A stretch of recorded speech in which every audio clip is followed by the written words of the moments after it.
বাংলাদেশের যুদ্ধজিগিরের মধ্যে বঙ্গোপসাগরে মৎস্যজীবীদের আদান প্রদান। কাকদ্বীপ মহকুমায় ফিরলেন ৯৫ জন ভারতীয় মৎস্যজীবী। অন্যদিকে বাংলাদেশে ফিরিয়ে দেওয়া হলো ৯০ জন মৎস্যজীবীকে। গৌতম মণ্ডল আমাদের প্রতিনিধি রয়েছেন এই মুহূর্তে। গৌতম, কি জানতে পারছো?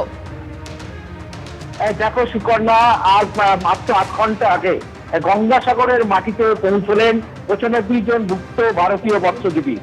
যে টানাপোড়েন চলছিল ২.৫ থেকে ৩ মাস ধরে, সেই টানাপোড়েনের পর গতকাল আন্তর্জাতিক যে জলসীমা রয়েছে ভারত বাংলাদেশ, সেখানে হস্তান্তর হয় দুই দেশের মৎস্যজীবীদের।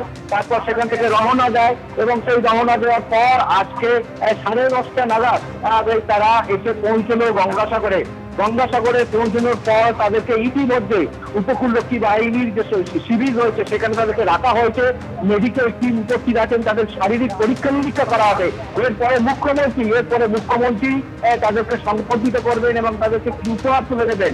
এই যে তারা যখন এলেন, তাদের সঙ্গে ৬টি ট্রলার আটক ছিল বাংলাদেশে, সেই ৬টি ট্রলার এসছে। উপকূলরক্ষী বাহিনীর বিশেষ ভেসেলে তাদেরকে নিয়ে আসা হয়। নিয়ে আসার পর এই যে গঙ্গাসাগর সমুদ্র তটে সেখানে উপস্থিত ছিলেন দক্ষিণ ২৪ পরগনা জেলা শাসক সুমিত গুপ্ত, সুন্দরবনের পুলিশ সুপার প্রতেশ্বর রাও, সুন্দরবন উন্নয়ন মন্ত্রী বঙ্কিম হাজরে এবং বিধায়ক মন্ত্রী পাখিরা এবং প্রশাসনিক আধিকারিকরা। তাদেরকে এই মুহূর্তে উপকূলরক্ষী বাহিনীর যে বিশেষ শিবির তাতে করা হয়েছে, সেই শিবিরে সেখানে রাখা হয়েছে। মেডিকেল টিম তাদেরকে পরীক্ষা নিরীক্ষা করছে, কোনো শারীরিক সমস্যা রয়েছে কিনা সমস্ত কিছু খতিয়ে দেখার পর মুখ্যমন্ত্রী আজকে ২টো থেকে ২:৩০টার মধ্যে গঙ্গাসাগরে পৌঁছবেন। তার যে সরকারি কর্মসূচি রয়েছে সেই কর্মসূচির মঞ্চে এই মৎস্যজীবীদেরকে নিয়ে যাওয়া হবে এবং তাদের কিছু আর্থিক সাহায্য এবং উপহার তুলে দেওয়া হবে। অন্যদিকে এই যে মুক্ত মৎস্যজীবী তাদের পরিবারের লোকজন তারাও ইতিমধ্যে চলে এসেছেন গঙ্গাসাগরে।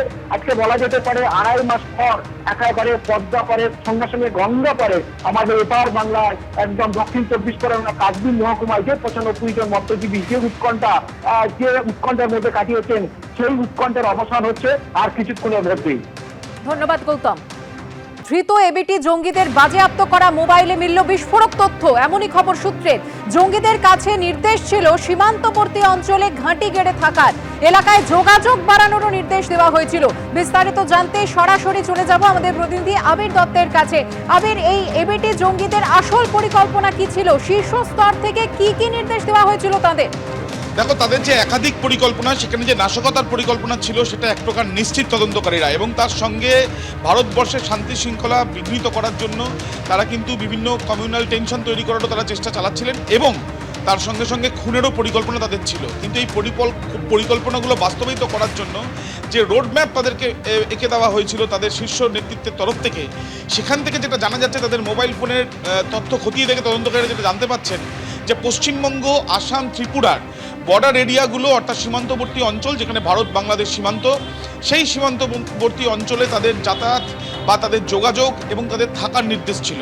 অর্থাৎ সেখানে তাদের হোল্ড বাড়ানোর কিন্তু নির্দেশ ছিল, যাতে সেখানকার সাধারণ মানুষের সঙ্গে তারা মিশে যেতে পারে, বা যারা ভারতীয়রা যারা এই আনসারুল্লাহ বাংলা টিমের সঙ্গে জড়িয়ে গিয়েছে তারা যাতে ওখানে গিয়ে স্থায়ীভাবে থাকতে পারে, এবং পরবর্তীকালে ঠিক সময় যাতে তাদের সাহায্য পায় আনসারুল্লাহ বাংলার টিমের সদস্যরা, এবং স্লিপার সেলকে সেখানে মোতায়েন বা স্লিপার সেলের একটা অংশ সেখানে যাতে থাকে সেই বিষয়টাও কিন্তু বলা হয়েছে। এবং তার সঙ্গে সঙ্গে মূলত যেটা জানা যাচ্ছে যে আনসারুল্লাহ বাংলা টিমের যারা সদস্যরা পশ্চিমবঙ্গে বা আসামে বা ত্রিপুরাতে রয়েছে বলে অনুমান করা হচ্ছে, তাদেরকে এই নির্দেশ বাস্তবায়িত করার কথা বলা হয়েছে যত দ্রুত সম্ভব তত দ্রুততার সাথে। এবং তোমায় জানিয়ে রাখি যে দক্ষিণ ভারতে তাদের সদস্য পাঠানোরও কিন্তু একটা পরিকল্পনা তাদের ছিল, এবং সেই দক্ষিণ ভারতে লোক পাঠানোরও কিন্তু পরিকল্পনা বাস্তবায়িত করার কথা কিন্তু দ্রুততার সাথে করতে বলা হয়েছিল। এটাও জানা যাচ্ছে যে ২০২৩ সালের নভেম্বর মাসে ফারহান ইসরাক জসিমউদ্দিন রহমানি আনসারুল্লাহ বাংলা টিমের প্রধানের অত্যন্ত ঘনিষ্ঠ, যে ফারহান ইসরাকের নির্দেশে আনসারুল্লাহ বাংলা টিমের বিভিন্ন মডিউল আকারে বা বিভিন্নভাবে তারা বিস্তার করছিল তাদের নিজেদেরকে, সেই ফারহান ইসরাক কিন্তু নভেম্বর মাসে ভারতবর্ষে এসেছিল, বৈঠকও করে, এবং তার পরবর্তীকালে এই সাদ রাদি, যাকে কেরল থেকে গ্রেপ্তার করে, যে বছরের পর বছর মুর্শিদাবাদে ছিল, পুলিশ গ্রেপ্তার করতে পারে সেই আশঙ্কা দেখে বা সেই একটা আশঙ্কা বা ভয় থেকেই তাকে কেরালায় চলে যেতে বলে এবং তারপর কেরালায় গিয়ে রাজমিস্ত্রি হিসেবে সে সেখানে তাদের নিজের জীবনযাপন করতে শুরু করে। তার কারণ একটাই, যাতে কোনোভাবে তাকে খোঁজ না পাওয়া যায় এবং সাধারণ মানুষের সঙ্গে মিলেমিশে থাকতে পারে।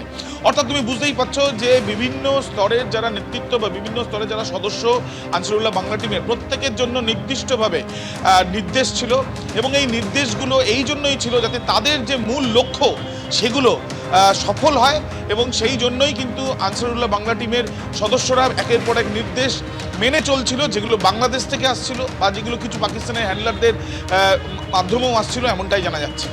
ধন্যবাদ আবির।